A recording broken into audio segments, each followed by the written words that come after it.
And now let's go southwest. We'll have 2 more stops on this virtual tour. Go southwest to the Malpai borderland in southern Arizona. There we have 5th-generation ranchers in an arid terrain. They have established hundreds of thousands of acres of easements across the lands along that border. But they have a new idea, not just conservation easements. They set those easements aside for the grasslands to regenerate during times of rainfall. But then in moments of drought, they move their cattle over there to have a little bit of extra forage and then back off that land so it can regenerate again and remain healthy grassland. Now, all these endeavors reflect 4 features, 4 organizational features. First, they all reflect incentives for folks to become environmental stewards. Second, they all involve innovations in institutional arrangements, whether it's stewardship contracts for the timber on those forests up at Hayfork, whether it's a grass bank along the Mexican border. They also, and perhaps most importantly of all, tap local ideas and insights. Poet Wallace Stevens once wrote, "Perhaps real truth resides in a walk around the lake." Well, I think he meant both metaphorically and figuratively that it's folks on the ground with knowledge of time, place, and situation who have much to bring to the table when we try to advance solutions to the challenges presented to us. And finally, all of these examples that I've given you involve a kind of holistic thinking, an integration across landscapes, across jurisdictions and interests, trying to bring a blend of economy and environment, of one jurisdiction and another for a holistic solution. Now, Interior, like many gathered here today, are managers of lots of stuff. I delineated that a moment ago with our 145,000 facilities, the lands and waters we manage. Like those gathered, we're seeking to lighten our environmental footprint. For the federal and family, our endeavors are significant. Federal agencies manage, think of this, 3.3 billion square feet of facilities. The federal government is the single largest consumer of energy in the nation.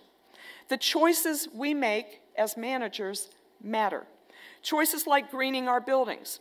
As we seek to lessen our environmental footprint, we are at Interior using nature's capital to reduce stormwater runoff.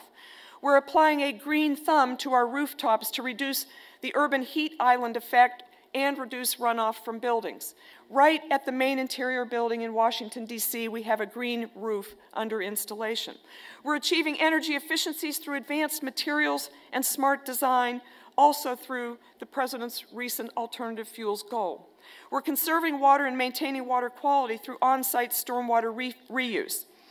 Interior recently launched a Water 2025 program to foster conservation and strategic water use in the West so that we get beyond crisis and to solutions.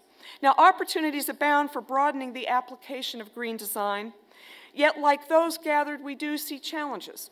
First are what I call rules constraints. We need some new ways of governance for these opportunities to flourish. Consider stormwater fees in many cities and towns. Fees have traditionally been tied to square footage or road frontage, but that has nothing to do with the stormwater impact of a particular development. And so some cities have pioneered tying their stormwater fees to actually the extent of permeable surface. And what that does is give builders and landscapers an incentive to create development that has permeable rather than impermeable surface. Now, at Interior, we also see some other limitations on our ability to partner. And we've advanced just recently a Healthy Lands initiative to try and move beyond site-by-site energy development in the West on Bureau of Land Management lands and move out to a landscape scale so that we can identify wildlife corridors and protect them, identify special habitat, for example, for sage grouse and other endangered or threatened or at-risk species, and set aside those locations. Now, we also face, all of us, I think, information constraints. We need more information generated. We need better metrics. I just began chairing on behalf of Secretary Kempthorne a climate change task force at the Department of the Interior. We held our first meeting yesterday. Our land managers often lack information or models tailored to site-specific needs. For example, most of the precipitation models connected with projections about climate change are at a scale that are not sufficiently location-specific for our folks at the Bureau of Reclamation to figure out what to do differently. Now, of course, we also face perennial need for resources, dollars. Our 2008 budget has over $320 million for cooperative conservation, monies to extend in partnership with citizen stewards who want to join us in our conservation mission. But I want to mention one more challenge. The challenge of nurturing conversations, the art of mediation and dialogue, as we try to work our way through some of these very difficult problems. How do we move beyond habits of debate to create the art of conversation? I'm struck by a book by author William Isaacs. In his book, Dialogue, he says, dialogue is defined as conversation with a center, not sides. At Interior, we're trying to strengthen our capacity for conversation through training in mediation, facilitation, and negotiation. Now, I want to end on a note of optimism.